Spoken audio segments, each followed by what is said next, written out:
Bonsoir à toutes et à tous. Tout de suite, l'essentiel de l'info. Bande des bourses mondiales soulagées par la volte-face du gouvernement britannique.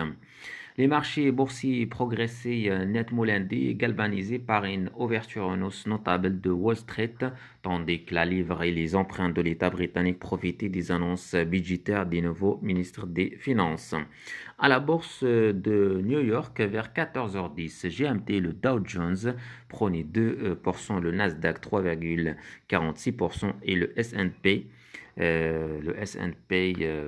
500 2,87%. Vendredi, ils avaient chuté de 1% à 3% en Europe. Les indices accéléraient nettement par rapport à leur ouverture en faible hausse. Paris montait de 2,15%, Francfort de 2,12%, Londres de 1,33% et Milan de 2,08%. La très forte baisse de l'activité manufacturière de la région de New York a été utilisée comme une raison possible pour le ralentissement des rythmes de hausse des taux d'intérêt aux États-Unis par la Fed américaine. Selon Andreas Lipkow, analyste indépendant, cet indice s'est en effet dégradé plus fortement que prévu en octobre et montre que les entreprises ne sont pas optimistes quant au prochain mois.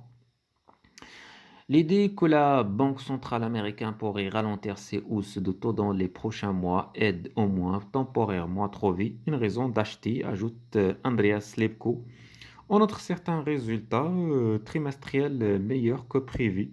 Par exemple, ceux de Charles Schwab créent un climat d'achat pour les actions des courtiers américains, poursuit-il. À Londres, le nouveau ministre des Finances, Jeremy Hunt, a annoncé annuler presque toutes les baisses d'impôts dévoilées le mois dernier. Un désaveu humiliant pour la première ministre Liz Truss dans les jours à Downing Street semble compter nommé vendredi dans l'urgence après que le plan de croissance de son prédécesseur Kwasi Kwarteng avait prolongé les marchés britanniques dans la tourmente et l'a martelé lundi lors d'une déclaration télévisée que la priorité du gouvernement était désormais de restaurer la stabilité.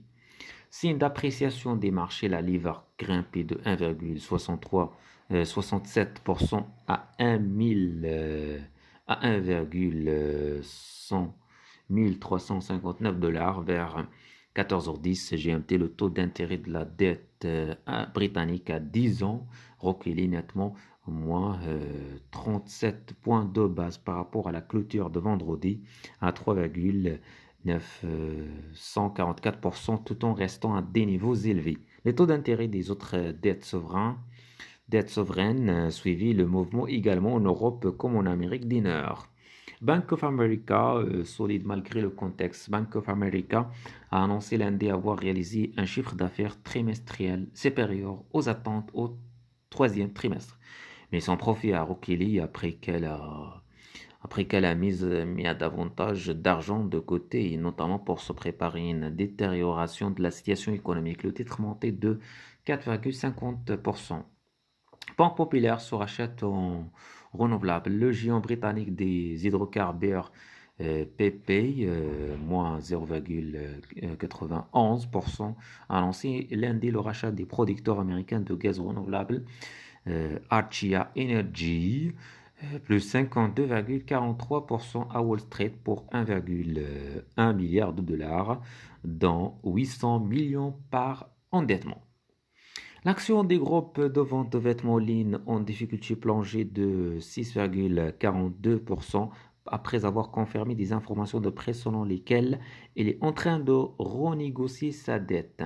Du côté des pétroles, des gaz et des bitcoins, le prix des gaz européens reculait lundi à son plus bas depuis juin, alors que l'Union européenne multiplie les efforts pour compenser les livraisons russes. Plusieurs pays faisant état de réserves plus abondantes qu'au prévu avant l'hiver.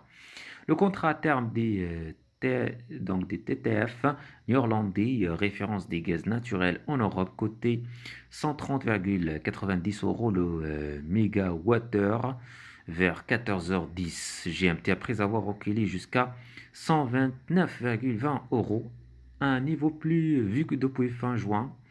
Le cours du pétrole progressait le baril de Brent pour livraison en décembre prenant 1,19% à 92,71 $, tandis que le WTI américain pour la livraison en novembre gagnait 0,89% à 86,37 $.